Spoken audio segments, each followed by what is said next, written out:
With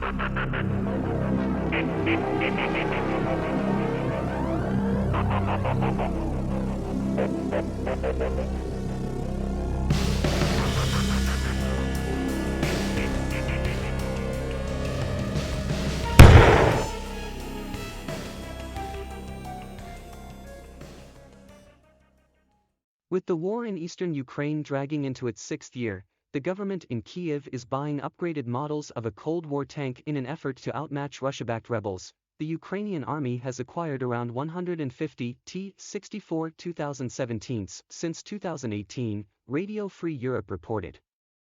The T-64 is unique among Soviet-style tanks.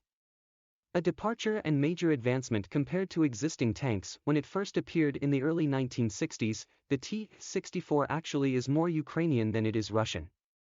The Lviv tank plant factory that builds the T-64 is in Ukraine. And today the Ukrainian army is the major user of the type. The T-64 introduced a number of advancements, including a new diesel engine. It also replaces the human loader with an automatic device for ramming shells into the breach, reducing the overall crew to just 3 people and saving weight. The T-64 was the first Soviet tanks with the now standard 125mm smoothbore cannon, which an upgraded T-64BS can fire a guided missile through its tube. The Soviets never exported the T-64, preferring to sell cheaper, simpler T-55s, T-62s, and T-72s. Throughout the later decades of the Cold War, thousands of T-64s equipped Soviet armies, primed to wage apocalyptic tank war with American M1s, German Leopards, and British Challengers. The T-64 was more than adequate to the task. This particular tank was provided with certain capabilities that were more advanced than NATO tanks that would not appear for an additional 15 or 16 years, U.S. Army Major James Warford concluded in a 1992 thesis. When the Soviet Union broke up, Ukraine inherited hundreds of T-64s, and the factory that built the tanks. The rebuilt T-64BM Bullet introduced new armor and a so-called active defense system that shoots projectiles in order to intercept incoming rockets. The current T-64 2017 adds modern thermal imagers, secure digital communications and satellite navigation. During the modernization, the combat vehicle is equipped with modern night vision devices with third-generation image intensifiers. Thanks to high-quality components, they have high resistance to light disturbances and provide work in difficult conditions. They are not sensitive to flash, even when the enemy uses special impediments in the infrared range. In addition, the modernized tank features a thermal imager that detects, recognizes, and eliminates the enemy with a 125mm cannon at any time of the day and in all weather conditions. According to the report, the 2017 T-64 also received a new dynamic protection that greatly enhances the level of defense of the combat vehicle and effectively counteracts all modern anti-tank means of defeat.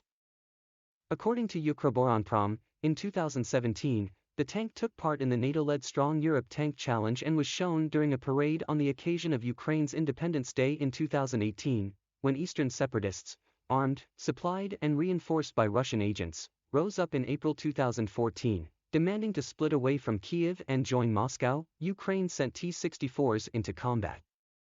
And thanks to Russia, so did at least one rebel group. In June 2014, NATO published satellite imagery supposedly showing unmarked T-64s crossing from Russia into Ukraine.